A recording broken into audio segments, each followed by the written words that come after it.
Hey everyone, Spider-Man Into the Spider-Verse just released this weekend, and I got a chance to see it last night. This is my, if you've seen my other videos, this is sort of my after chat. I don't know, it's not even a chat because there's no one else here. This is my video where, okay, if you've seen any of my other videos, this is a video where I give my thoughts about the movie after seeing it, and sometimes I go into spoilers. Usually, I don't know. It depends on how sensitive you are to spoilers. If you're very sensitive, why are you watching this video? If you don't care that much, you know, you're probably still not watching this video because YouTube didn't recommend it to you, but that's not the point. So, Spider-Man Into the Spider-Verse. General thoughts? I really, really liked it. I thought it was an amazing movie. It's definitely one of the top Spider-Man films that they've ever made, and it does things well, not just with the character of Miles Morales, who's new. He's finally getting the movie treatment with this movie, but also with the character of Peter Parker that I didn't expect, and as well as introducing the concept of the Spider-Verse in a way that I think a lot of people didn't that I think a lot of people didn't think was really possible to do. First of all, let's talk about the character of Miles Morales.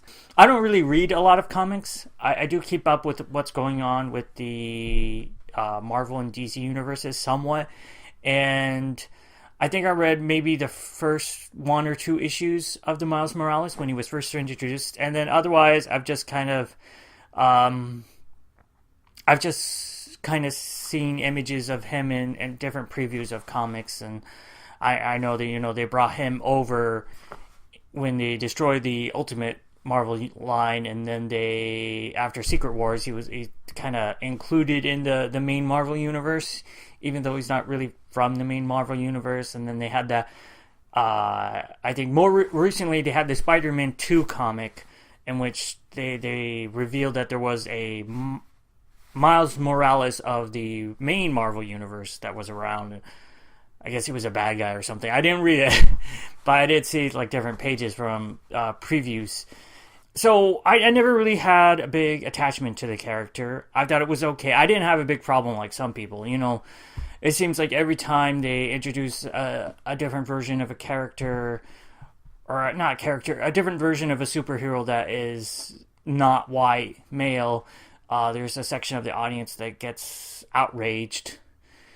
And I mean, it was definitely when they introduced this. I don't think as many people got upset. I don't remember, but I think for one, it was part of the Ultimate line of comics, and it wasn't part of the main Marvel universe. So I think that sort of was a buffer for some people.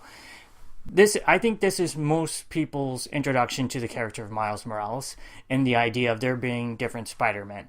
Because in the movie so far, there's only been one Spider-Man, and that's Peter Parker. But in the comics, there's been different Spider-Man for quite a while. I'm not going to go bother looking it up to see just when the first appearance of a different Spider-Man was. I know you had Spider-Man 2099 for a while, way back, and I'm sure there's others that like popped up earlier. Oh man, I kind of wish I did research for this video now. You know what? It's okay.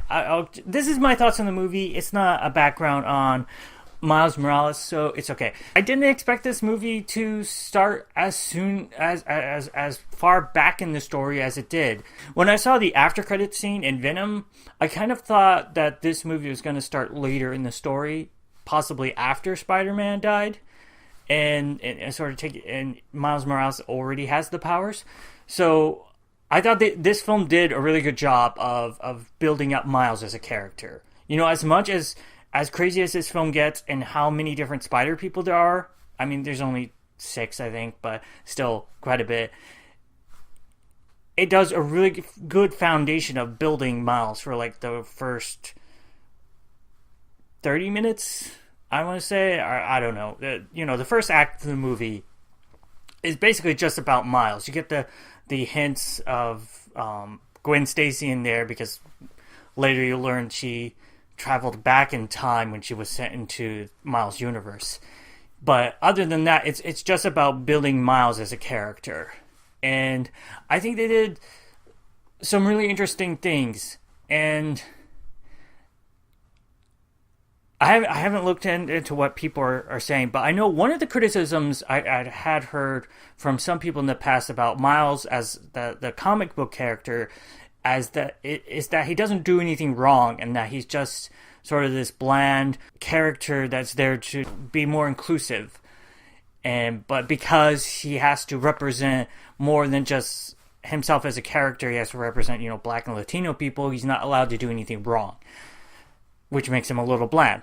And I think maybe those people might criticize this movie. I'm probably sure they will.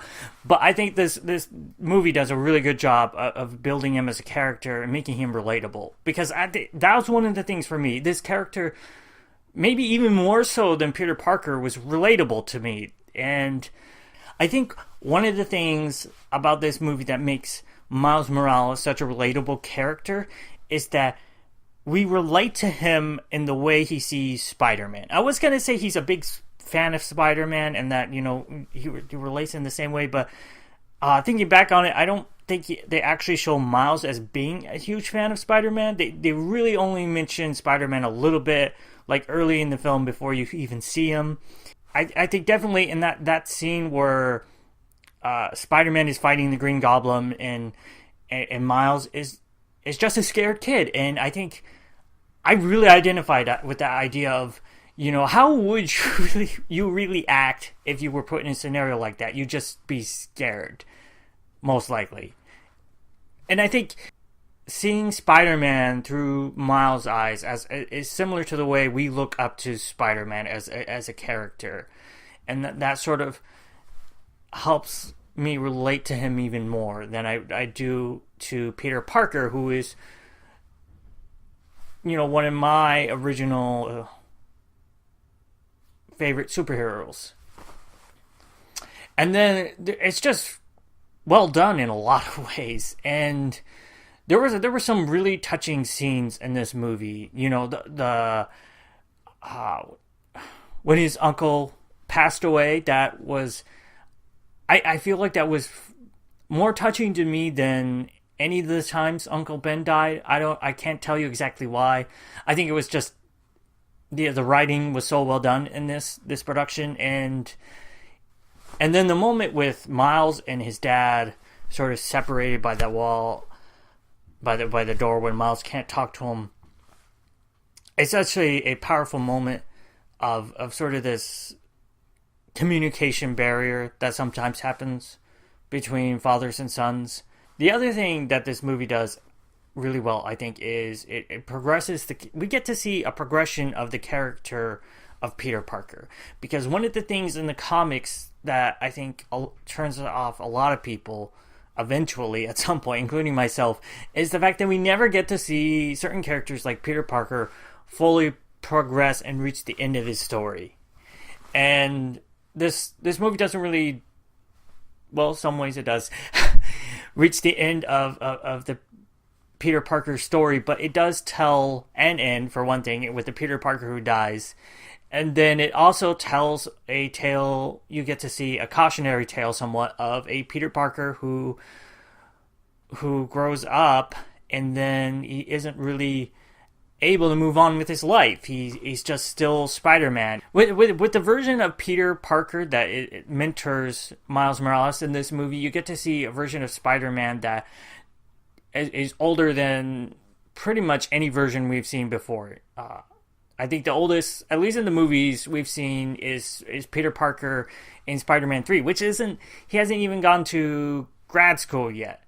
Now and so you get to see really two different versions of Spider-Man, the Peter Parker Spider-Man, that we haven't gotten to see in the movies yet. And then you get to see a version of him that's, I think, in the movie, portrayed to be him at his best, which is him in grad school, the Peter Parker who passes away, and then you get to see the version that is helping Miles Morales that's from another universe, and he is.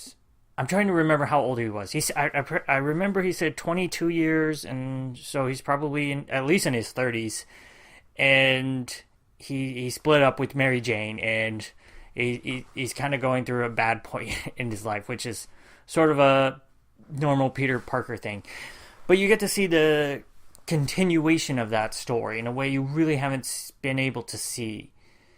And I think it would be interesting if we could see more of that Peter Parker. I don't know if we'll get the chance, but maybe in a sequel.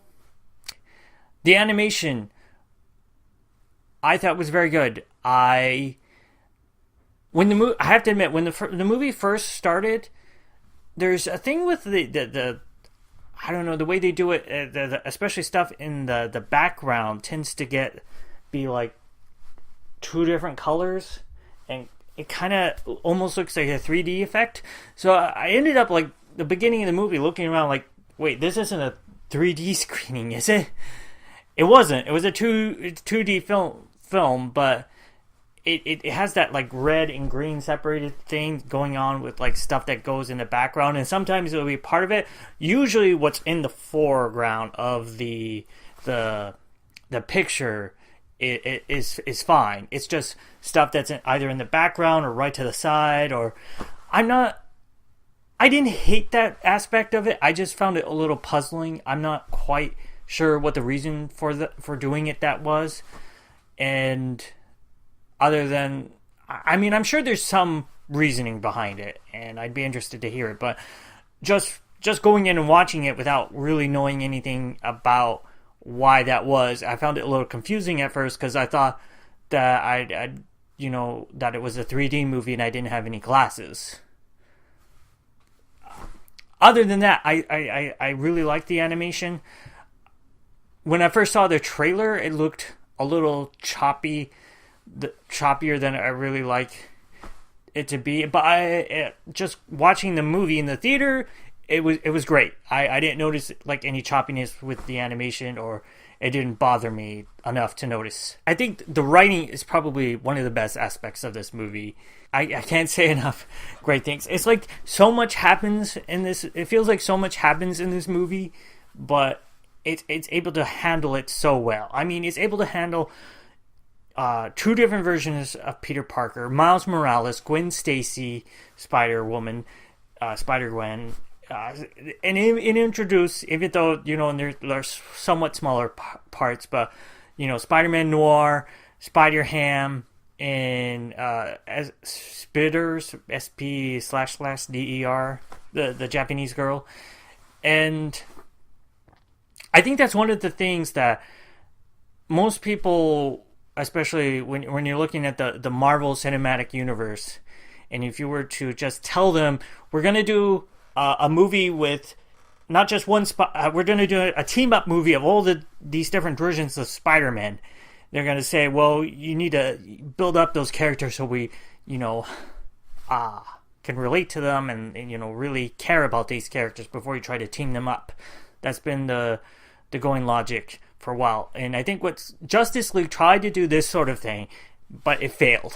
Where this movie succeeded putting all these characters together, Justice League failed. And I think that's partly because even though you have these different characters and they do sort of team up, this is still a Miles Morales movie, with the second player being the Peter Parker from another dimension, and then you have Gwen Stacy in the supporting role. And I think it does a really good job of handling those characters and making them part of the story. And I think in a lot of ways, if you're going to do a Spider-Verse story, it makes sense to do it with Miles Morales, because his story has always, at least in the way it's done in this movie, which is based off the comics, in that Miles Morales' story starts with a different Spider-Man. He didn't just pop up out of nowhere like all the other Spider-Men. He's a legacy character. His story starts from someone else's story and builds off of that. I think that might be everything I have to say. I can't say enough about how much I like this movie. If you haven't seen it, you should go out and see it now. I would say it's definitely see it in the theaters if you can. And I think Aquaman comes out next week, so I should make a video on that. And I guess I'll see you in the next video.